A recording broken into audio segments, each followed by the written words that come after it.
So what's happening with the auction clearance rates? Yeah, 75.9% on a national basis. Again, it's only, if you look at the figures from this time last year, it was 67.2%. So if people, again, are saying it's slowing down, this time last year we're way up on the numbers. And Sydney was the best performer again, 83.4%. Melbourne was better than this time last week at 77.7%. So something is happening contrary to what people are saying out there. And even Canberra came in at 68.9%. So pretty strong clearance rates across the country again in auctions. Okay, and homes advertised for sale. You're going to love this. You're going to love this. Yes, yes. We had an increase. We had an increase.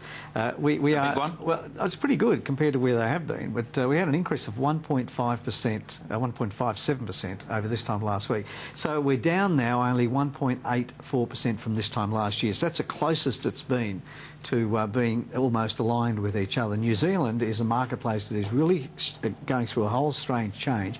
They're negative 1.7 over this time last year, but they had a positive of 3.9% over this time last week, and they've got the buyer activity to meet the demand. They really have. So very different market. Obviously, the weather's horrendous now. They always say spring's the best time. How far away from spring from a real estate perspective? You know, I don't think it's changing. Again, we had this last year that talked about the seasons. Impacting seasons aren't impacting. If you put a property on the market now in an area where people want to buy, they're there. Full stop.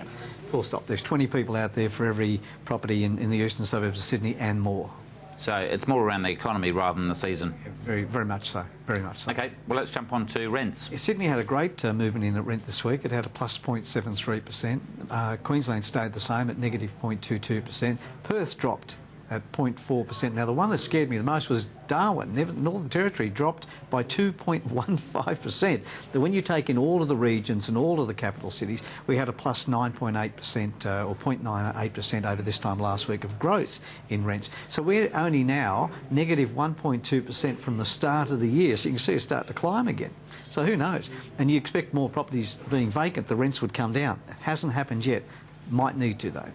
And very finally, the vacancy. Yeah, Sydney's the best, 2.3%, Melbourne at 4.59%, and good old Perth at 6.59%. So it's climbed 4.52%. If you look at the chart, you'll see that line going up, and that's a scary line for investors. Yeah, certainly something to worry about.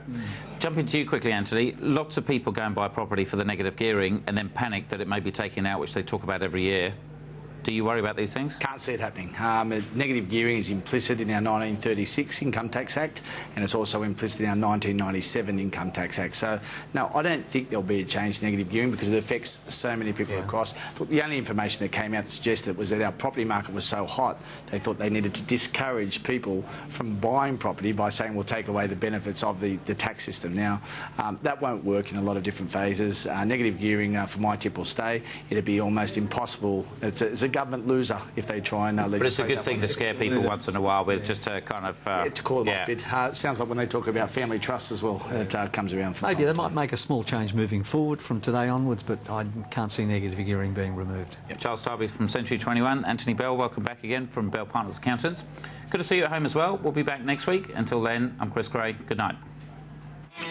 The information featured in this program is general in nature and therefore should not be relied upon. Guests appearing on the program may have commercial arrangements with some of the companies mentioned. Before making any investment, insurance or financial planning decisions, you should consult a licensed professional who can advise whether your decision is appropriate for you.